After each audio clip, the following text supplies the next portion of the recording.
Y V D Satheesan എന്ന് പറയുന്നതിനേക്കാൾ Y shouldn't others എന്ന് പറയാനാണ് ഈ വീഡിയോ ചെയ്യുന്നത്. കഴിഞ്ഞ 10 വർഷം സഖാവ് പിണറായി വിജയൻ കേരളത്തിന്റെ മുഖ്യമന്ത്രിയായിരുന്നു. ഏതെങ്കിലും മതജാതി സംഘടനകൾ ഇന്ന ആള് മന്ത്രിയാവണം, മുഖ്യമന്ത്രിയാവണം എന്ന് പറഞ്ഞ് പിണറായി വിജയനെ സമീപിക്കുന്നത് നിങ്ങൾ ആരെങ്കിലും കണ്ടിട്ടുണ്ടോ? നമുക്ക് കുറച്ചു വർഷം പിന്നോട്ട് പോകാം. 2011 അന്ന് കോൺഗ്രസ് ആണ് അധികാരത്തിലെത്തിയത്. ഉമ്മൻചാണ്ടി അന്ന് മുഖ്യമന്ത്രിയായി. പക്ഷെ അന്ന് KPCC പ്രസിഡന്റ് ആയിരുന്ന രമേശ് ചെന്നിത്തലയെ അഥവാ ഈ RC മുഖ്യമന്ത്രിയാക്കാൻ അഥവാ മന്ത്രിയാക്കാൻ ഉമ്മൻചാണ്ടി തയ്യാറായില്ല. പക്ഷേ NSS എന്ന് പറയുന്ന സംഘടനയും അതിന്റെ ജനറൽ സെക്രട്ടറിയായ സുകുമാരൻ നായരും നിരന്തരം ഉമ്മൻചാണ്ടിയെ ഭീഷണിപ്പെടുത്തി. അവസാനം ഒരു പൊതു പ്രസ്താവന ഇറക്കി. ഉമ്മൻചാണ്ടി എത്രയും പെട്ടെന്ന് ഈ രമേശ് ചെന്നിത്തലയെ താക്കോൽ സ്ഥാനത്ത് നിയമിക്കണം, ഇല്ലെങ്കിൽ ഞങ്ങൾ പ്രത്യാഘാതങ്ങൾ ഉണ്ടാക്കുമെന്നായിരുന്നു ആ ഭീഷണി കണ്ടു ഭയന്ന് ഉമ്മൻചാണ്ടി രമേശ് ചെന്നിത്തലയെ ആഭ്യന്തരമന്ത്രിയാക്കി. രമേശ് ചെന്നിത്തലയാവട്ടെ ഒട്ടും കൂസലില്ലാതെ ആ സീറ്റിൽ പോയിരിക്കുകയും ചെയ്യും. ഇനി KC വേണുഗോപാൽ, അദ്ദേഹം ഇപ്പൊ വലിയ മതേതരനും വലിയ നല്ലൊരു മനുഷ്യനുമാണ്. പക്ഷെ കുറച്ചും കൂടി വർഷം പിന്നോട്ട് പോയാൽ 2009 അന്ന് കേന്ദ്രത്തിൽ അധികാരത്തിലെത്തിയത്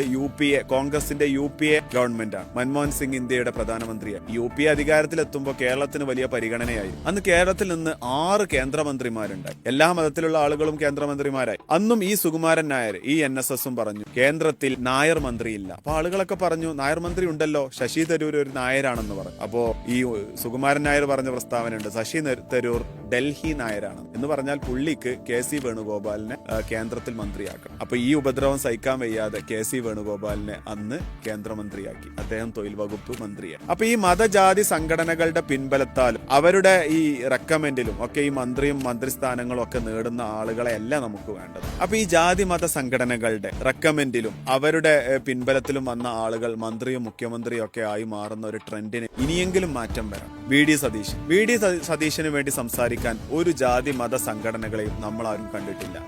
അദ്ദേഹം മെറിറ്റിൽ ഒറ്റക്ക് പടപൊരുതി വന്ന ആളാണ്. അദ്ദേഹം തെരഞ്ഞെടുക്കപ്പെടട്ടെ ഇത്തവണ.